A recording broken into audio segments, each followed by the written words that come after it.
म्हणजे आ कयो is in चला नमस्कार मंडळी, सोनल फ्रॉम USA मराठी चॅनलवर सगळ्यांचं स्वागत आहे. आणि आज आपण भेटणार आहोत माझ्या मैत्रिणींना. ही आहे लीना, नमस्कार. आणि ही आहे ज्योत्स्ना. हाय नमस्कार. आणि आम्ही सगळेजणी आर्किटेक्ट आहोत, पण आम्ही काय काय वेगळंच करतो.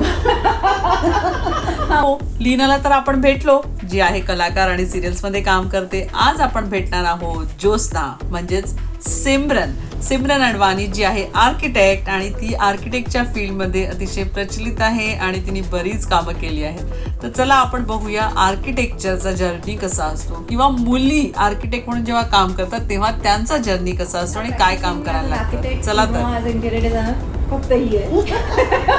बाकी कोणी नाही. We have shifted, switched our careers through different more on tracks, yeah, on different ways, thinking different things.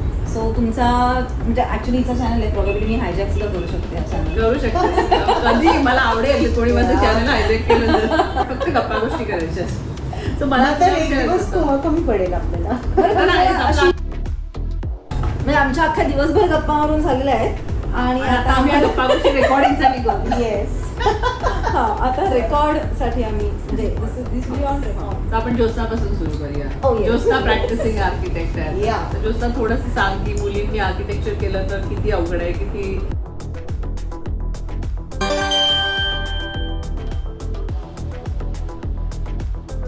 Easy आहे सेटल होणं. कारण मोस्ट ऑफ द मुलींना असे बँकिंग वगैरे मध्ये कामं करायला आवडतात. सॉफ्ट जॉब्स फार कमी मुली आहेत जे इंजिनिअरिंग पण घेतात आजकाल, पण सगळ्यांना IT मध्ये जायचं असतं. म्हणजे तेच पण सॉफ्ट जॉब झाले, कारण ते कम्प्युटर डेस्क समोर बसून करतात. आर्किटेक्चर, सिव्हिल इंजिनिअरिंग, मेकॅनिकल फील्डमध्ये मुली खूप कमी जातात. असं काय वाटतं तुला, कसं वाटतं? But the things are changing now, Sonal. If you will see, there are a lot of women who are entering into this field. हे डिझाईन फील्ड असल्यामुळे I recommend it strongly for women. आणि त्याच्यात कसं आहे, it's not just like engineering, like boring technical things. Is lot of creativity and you have lot of other things to do along with it. म्हणजे माझं strong मत आहे की architecture किंवा एक आर्किटेक्ट जेव्हा तुम्ही बनतात आणि जेव्हा तुम्ही साईट कंट्रोल करायला लागतात, जो तुम्हाला रिस्पेक्ट मिळतो साईटवरती from the contractors, from the engineers and everything, that is when you start feeling की तुझं एक लेवल ऑफ कॉन्फिडन्स वाढतो. When and it's a fun job, creating all the palette, getting into the space planning. So it's not just a computer job. It's right from your paperwork to computer to site to execution and even material vendors बरोबर interact करा, new technologies, new trends काय आहेत, materials काय येत आहेत मार्केटमध्ये, what are the new design. आणि या सगळा उपयोग आपल्याला आपलं घर नाही ते तर होतोच. आणि परत प्रॉबेबली आता असं आहे ना की सगळ्यांचा एक आउटलुक थोडा बदलला आहे. पूर्वी असं व्हायचं की रादर इव्हन आपण जेव्हा कॉलेजमध्ये होतो तेव्हा लोकांना माहिती असेल की नाही मला माहिती नाही, फक्त 3 कॉलेजेस होती मुंबईमध्ये. फक्त 3च कॉलेजेस होती, एक JJ, रचना संसद आणि LS. सो आम्ही जेव्हा पास झालो तेव्हा फक्त 3च कॉलेजेस होती. आणि जे आर्किटेक्चर, इंटिरियर्स, टेक्स्टाईल डिझायनिंग किंवा काय म्हणतात फाईन आर्ट्स, कमर्शियल आर्ट्स, असे सगळे ऑप्शन्स इथे मिळाले. पण आता भरपूर कॉलेजेस झाले थ्रू आउट महाराष्ट्रामध्ये, थ्रू आउट बॉम्बे. त्यामुळे भरपूर लोक स्टुडंट्स एंटर करतात आणि त्यांना आपल्याला जितकी माहिती होती त्याच्यापेक्षा खूप माहिती त्यांना आत्ता जास्त आहे. वेल प्रिपेअर्ड. अजून एक म्हणजे हे झालंय ना, कारण आपल्या वेळी ना तेव्हा फक्त आर्किटेक्ट्सकडे जॉब असायचे, डिझायनर्सकडे जॉब असायचे. आता कॉर्पोरेट फील्डमध्ये जॉब आल्यामुळे तुला खूप साऱ्या गोष्टी कोऑर्डिनेट करायला लागतात. अँड त्यामुळे आपण पण खूप गोष्टी शिकतो त्यांच्याकडनं. जसं मार्केटिंग ट्रेंड्स आहेत, एवढी वास्ट टेक्नॉलॉजी आहे ना त्याच्यात की तुम्ही जे काय कराल त्याच्यात थोडे 6 महिन्यांनी तुमची न्यू टेक्नॉलॉजी येते, न्यू मार्केटिंग स्किल्स येतात. So it is you are with माझ्या मते की तुम्हाला नवीन शिकायची आणि नवीन अडॅप्ट करायची पण किती म्हणजे तुम्हाला किती वाटतं की आपण हे चेंज करायला पाहिजे किंवा आपण हे नवीन शिकायला पाहिजे. Every time you need to learn unlearn म्हणजे प्रत्येक ह्याच्यामध्ये जी प्रोसेस येते तिथे इथे पण आहे. म्हणजे मी आता प्रॅक्टिस करत नाही आर्किटेक्चर किंवा इंटिरियर, पण एक साधारण जनरल की जे काय मी आमचं जसं बोलणं होतं भेटल्यानंतर किंवा काय चालू आहे, म्हणजे मी जरी प्रॅक्टिस करत नसेल मी प्रत्येक जणांना विचारते बाबा काय चाललंय, आता काय आहे काय आहे काय आणि नाही. मला पण आश्चर्य वाटलं की माझ्या फॅमिलीमध्ये आहेत आर्किटेक्ट्स आहे, त्या मुलीने जाऊन MS केलं अमेरिकेत आणि आता तिला मेटामध्ये जॉब मिळाला, स्पेस प्लॅनिंग. म्हणजे त्याच्यात पण एवढे फील्ड्स आहेत की corporate taking planning of the spaces inside. म्हणजे खूप म्हणजे मी म्हणते इतकं आता तुमचं म्हणजे रिक्वायरमेंट वाढली आहे ना की तुम्हाला खूप स्कोप आहे याच्यात. आता आधी कसं असायचं फक्त architecture and that one architect use to handle everything. आता there is a specialization, there is an इंटिरियर्समध्ये पण स्पेशलायझेशन आहे. इन इंटिरियर्स देर आर म्हणजे त्याच्यात स्पेशलायझेशन आहे की FFE आपण म्हणतो, जसं सोफाला फॅब्रिक कुठचं पाहिजे, मी फॅन घेते तर फॅनचा ब्लेडचा कुठचं मटेरियल पाहिजे, त्याला क्रिस्टल कसं लावायचं आहे, शँडेलियर असेल तर त्याला मेटल कुठचं म्हणजे एवढं ते डिटेलिंगमध्ये जातात. मग त्याचं फिक्सिंग कसं पाहिजे, त्याचं जे प्रोडक्ट डिझाईन आहे त्याची स्पेशालिटी पण हल्ली येते. So there is a different team who works on it. आणि हे आम्हाला कधी जास्त कळलं जेव्हा लक्झरी प्रोजेक्ट्स करतो आपण, तेव्हा ते जे इंटरनॅशनल डिझायनर्स आहेत वेअर त्यांचं स्पेसिफिकली दे आर ट्रेन, मग त्याच्यात आपल्याला लक्षात येतं की we are lagging behind. We look into everything whereas world is looking into specialize. That is when you pick up कोणाची तरी ही स्किल चांगली आहे, ही स्किल चांगली आहे, bring it together and team work असतं. पण हे मोस्टली इंटिरियरचं झालं तर मुलींना आर्किटेक्ट म्हणून साईट्सवर काम करायचं इव्हन आर्किटेक्ट म्हणजे आता लँडस्केप आहे म्हण, तर तो आता आर्किटेक्चरमध्ये पण कसं झालंय, एक आहे तो फक्त आमच्या इथे TTD बघतो, म्हणजे टेक्निकल ड्यू डिलिजन्स बघणार. ओके म्हणजे तुझी फिजिबिलिटी बघणार प्रोजेक्टची की हा प्रोजेक्ट व्हायबल आहे की नाही. ते BD बरोबर कॉर्डिनेट करून बघतात. BD is a business development. So they get you lands. Okay this land याच्यात हे स्ट्रक्चर आहे किंवा नाही आहे, म्हणजे पूर्ण ग्रीन फील्ड आहे, ओपन लँड आहे का त्याच्यात स्ट्रक्चर्स आहे, रिडेव्हलपमेंट आहे. सो हे कॅल्क्युलेशन्स आमची TDD आणि आपली BD टीम मिळून करतो. Okay. So that is there is separate one team who is train. नाही पण ती असं तुला विचारते की स्पेसिफिकली आर्किटेक्चर म्हणजे बिल्डिंग आर्किटेक्चर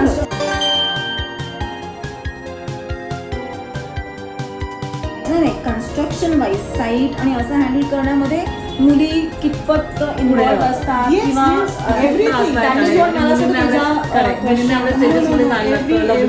म्हणजे मी तर मुलांना म्हणते हँडल करायचं, मग ते सगळं मी करून 8 वर्ष आय वॉज ऑन साईट.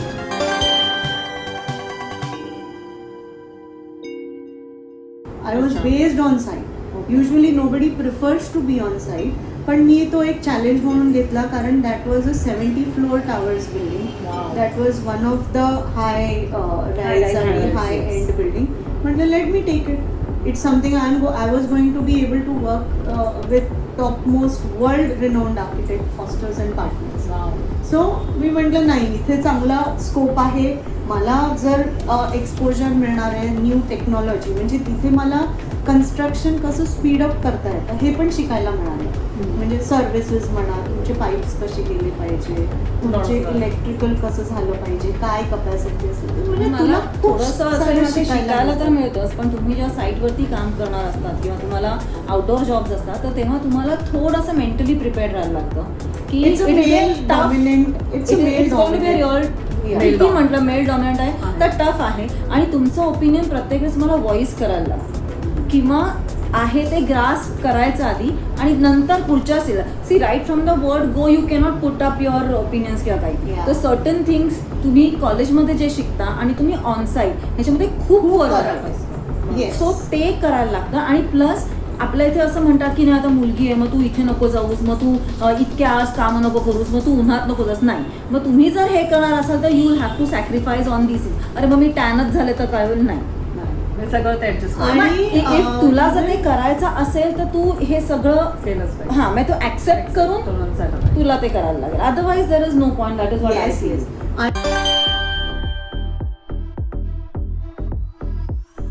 आणि अजून एक म्हणजे आपल्याला काही करायला वाटतं नाही माझी डिझाईन आहे मी तर सगळं दिलं. हे मी खूप ऑब्झर्व केलं वेन आय एक काळ असा होता जेव्हा मी आर्किटेक्टकडे 10 वर्ष काम केलं अँड देन मी जेव्हा डिझायनरपासून डेव्हलपरकडे जेव्हा एंट्री केली आणि डेव्हलपरकडे एकदम माझं जास्त कोलॅबोरेशन साईट एक्झिक्युशन बरोबर होत होतं. सो ते येऊन छोटे छोटे प्रश्न विचार I use to get irritated की हे काय असे विचारतात एकदम छोटे, म्हणजे हा जॉईंट असा जॉईंट झालेला पाहिजे का, हे मी इथे ले करू का, म्हणजे ते तुमच्याकडनं क्लिअरन्स घेतात. That is they are giving respect to your design आणि ते. But at initial stage I use to get irritated. But then I realise की suppose if I don't guide them आणि काहीतरी चुकीचं केलं तर it's a whole lot of mess. तर त्यापेक्षा it is always better that they clarify. You know, so and there are a lot of missing things in your drawing. You can't explain everything in the drawing. तुझं एक base असतं. On-site बऱ्याच गोष्टी असतात. आणि आपल्या इथे ती ट्रेंड नाही आहे की सगळे कॉन्ट्रॅक्टर शॉर्ट ड्रॉइंग्स नाही बनवत. त्याच्यामुळे तुला स्पेशली उभं राहून तिथे कॉन्ट्रॅक्टर्स बरोबर बसून सगळं समजावून करायला लागतं, which at times women might not like. थोडासा मेल ओरिएंटेड आहे हां. आणि वर्कर्स जे असतात ते सगळे बहुतेक करून मेल असतात. At times they are also, you know, की अरे लडकी है क्या हां, करे. हे काय अजूनही तो ॲटिट्यूड आहे खूप अजूनही आहे. खूपच आहे. पण मग तुमचं But कसं you आहे have की to- काय कमांड Yes. आहे तुमची, How तुमच्या you- याच्यावरती किती कमांड आहे आणि how much you know your drawing, you know your work. मी हे असं सांगितलं तर हे असंच व्हायला पाहिजे, तू काय करतोस माझं देणं घेणं नाही. This is my drawing, this is my responsibility. I and when your तुमचे जे सिनियर्स आहेत, प्रोजेक्ट हेड्स आहेत, त्यांचं जेव्हा कमांड जातो की जे ही आर्किटेक्ट आहे, ही साईटवर जे काय सांगेल ते तुम्हाला फॉलो करायचं.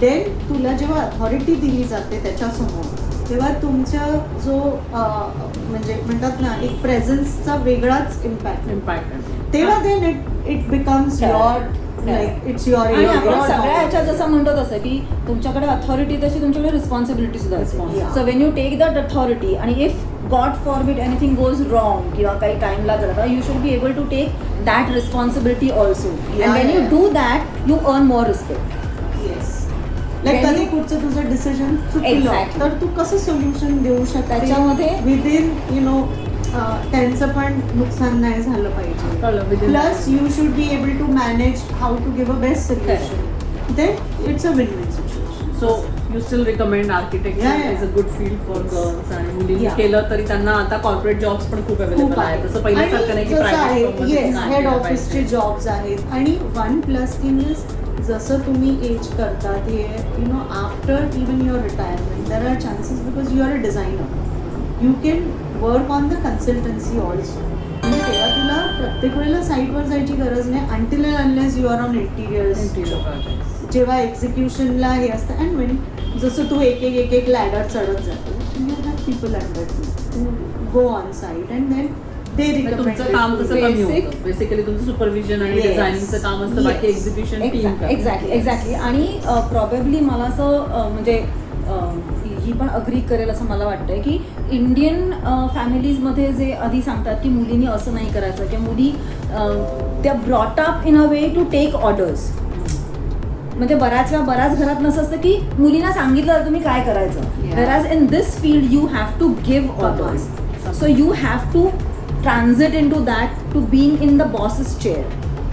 आणि तेच जर तुम्ही करू शकलात आणि समोरच्या माणसाला पटवून देऊ शकलात की तुमच्या क्लायंटला सुद्धा आणि वर्कर्सना सुद्धा, because both will understand in their own language काय आहे ते, तुम्हाला ते दोन्ही जर करता आलं तर मुलींचं प्रमाण जास्त आहे राईट. आर्किटेक्चरच्या फील्डमध्ये मुलींचं प्रमाण जास्त आहे. रिअली वेल. म्हणजे द वे आपण उलट आधी जे त्याला इमॅजिन करते आणि आजकालची मुलं ऑर यु नो कारण त्यांना एक्सपोजर जास्त असल्यामुळे त्यांचं वे ऑफ टीचिंग हल्ली खूप वेगळं असल्यामुळे they are brought up in a very different way to handle situation. तर ते खूप चांगल्या याच्यात उलट आपल्यापेक्षा आय हॅव सीन की ते मॅन्युप्युलेट करू शकतात सिच्युएशन. चला तर मग काही आपण सिमरन म्हणजेच आपली ज्योत्स्ना सिमरन अडवाणीचे काही प्रोजेक्ट्स बघूया. तर हे आहे इंटिरियर घराचं, लक्झरी हाऊस जी ती सांगत होती त्याचं हे इंटिरियर आहे. ह्याचं हे वरून त्याचा व्ह्यू आहे, ह्याला टॉप व्ह्यू म्हणतात. आधी त्याचा साईडनी व्ह्यू दाखवलेला. हे बघा असं डिझाईन करून त्याचे मॉडेल्स बनतात आणि मग त्याच्यावरती असं प्लेसमेंट करून त्याचे मॉडेल्स ठेवलेले असतात. हाय राईज मल्टी स्टोरेड बिल्डिंगचे सुद्धा मॉडेल्स केलेले असतात. आणि हे बघा हा तिचा रिअल प्रोजेक्ट इंटिरियरचा तिने मला एक शूट करून पाठवलेला. अर्थातच खूप थोड्या वेळात मी तिच्याकडून हे व्हिडिओज घेतले. असे तिचे बरेच प्रोजेक्ट्स आहेत, त्यातले हे काही थोडे प्रोजेक्ट्स. आणि ह्याच्या पुढे जो हे आता दिसते तुम्हाला ही बेडरूम आहे आणि सगळं तिने जे इंटिरियर डिझायनिंग केलं आहे. आणि जेव्हा ती आदित्य बिर्लामध्ये काम करत होती तेव्हा तिचा कुमार मंगलम बिर्ला जे खूप फेमस आहेत त्यांच्याबरोबरचा हा ग्रुप फोटो आहे ऑफिसमधला. तर अशी होती आपली आर्किटेक्ट ज्योत्स्ना सिमरन अडवाणीची भेट. सो असं आहे आर्किटेक्टचं पर्स्पेक्टिव्ह. आणि मुलींना सुद्धा आर्किटेक्चरमध्ये काम करण्याचा खूप स्कोप आहे आणि बरेच जण मागे जातात. नॉर्मली सगळे इंजिनिअरिंग किंवा असेच फील्ड्स बघतात किंवा मग बँकिंग किंवा गव्हर्नमेंट जॉब्स बघतात, पण असं नाही आहे. ते पण फील्डमध्ये खूप and I will recommend because it's a fun job. म्हणजे it's not your architect for lifetime. आणि तुम्ही तुमच्या घराचं पण काम करू शकता. It's a full fun. You the way म्हणजे जसं तुम्हाला तुमचं घर करावं असं वाटतं तसंच म्हणजे खूप फन आहे. खरं स्ट्रेसफुल पण होतं, पण एकदा तुम्ही टाइम देऊन हे सगळा प्रोसेस आधी केलेला असेल ना तर then it's a fun. No but I still enjoy. म्हणजे मी आता अजूनही मी जरी प्रॅक्टिसिंग नसेल तरी आम्ही सॉफ्टवेअर डाउनलोड करून डिझाईन करतो स्वतःचं घर प्लेसमेंट. आणि म्हणजे काय म्हणतात ना ते नॉलेज बाहेर नाही वापरत पण घरी सुद्धा वापरतो डे टू डे ऍक्टिव्हिटीज. तर ही होती Jyotsna. Communication is the key आणि आपण कम्युनिकेट करत राहू. पण मला थँक्यू बोलायची खरं गरज नाही. माझ्या मैत्रिणी आहेत पण ह्यांनी एवढा वेळ काढला माझ्यासाठी आल्या, कारण मी अमेरिकेहून आली म्हणून त्या मला भेटायला आल्या. आणि मी त्यांना खूप आग्रह केला की मला आपल्या एक गप्पा गोष्टी रेकॉर्ड करायच्या आहेत, कारण आपण नेहमी करत नाहीत. तर म्हणून thank you. I am also saying thank you to you all. It was fun. मज्जा आली. ह्यापुढे आता तुम्हाला प्रश्न आहे की आर्किटेक्ट कसं व्हायचं, त्या मार्गाला कसं जायचं, याविषयी सुद्धा मी माहिती घेऊन येणार आहे. मी कुठलीच गोष्ट अर्धवट सोडत नाही. तर तुम्ही माझ्या चॅनलला ट्यून राहा आणि सबस्क्राईब करा सोनल फ्रॉम USA मराठी. चला तर पुन्हा भेटू. Bye bye.